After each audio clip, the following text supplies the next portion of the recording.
থাকতে হবে। আমার যা বোঝার আমি বুঝে গেছি। কি বলছো? আমি তো কিছু বুঝতে পারলাম না। এই বোমা কি বলে গেল? আমি আসলে কিছু বুঝতে পারিনি। মা শোনো না, ভাবির মনে হয় কোনো সমস্যা আছে। কি সমস্যা? না হলে দেখো, ভাবিদের তো অনেকদিন হলো বিয়ে হয়েছে, এখন পর্যন্ত একটা বাচ্চা হইলো না। সমস্যা না থাকলে তো আর বাচ্চা না হওয়ার কোনো ব্যাপার আসে না, তাই না? কিন্তু কি সমস্যা সেটা তো বুঝতে পারছি না।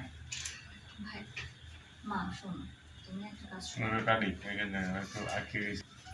আমার যা বোঝার আমি বুঝে গেছি। কি বুঝে গেছো?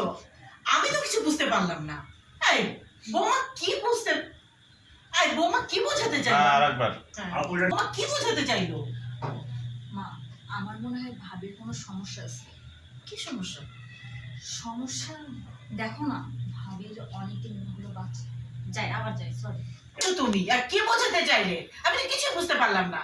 এই বোমা কি বলে গেল? আসলে আমি বুঝতে পারিনি। মা, ভাবির মনে হয় কোনো সমস্যা আছে। কি সমস্যা? এই যে বাচ্চা হয় না, এটাই তো অনেক বড় সমস্যা। কি বলিস?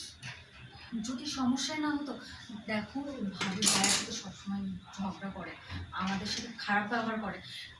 তুমি একটা কাজ করো, ভাইয়াকে বলো ভাবিকে ডাক্তার দেখাতে। ঠিক তো, আমার মাথায় তো আসলে এই কথাটা ছিল না। আমি আজকে সাগর আসলে সাগরকে বুঝিয়ে বলবো বৌমাকে নিয়ে যেন ডাক্তারের কাছে যায়। বুঝতে হবে আমার ব্যাপারটা। ঠিকই বলেছিস তুই, এতদিন একটা বুদ্ধির মতো কথা বলছিস। আরেকবার নেবো আপু, আপনি একবার ক্যামেরায় লুক দিচ্ছেন না, ওই যে শব্দ হয়েছিল, ভাবছি যে কাটবেন টাটবেন তাও নয়, ক্যামেরার দিকে লুকতেই না আসছিল লেন্সের। তোমাকে আওয়াজ হয়েছে আর আমার দিকে লুক দিচ্ছি। চল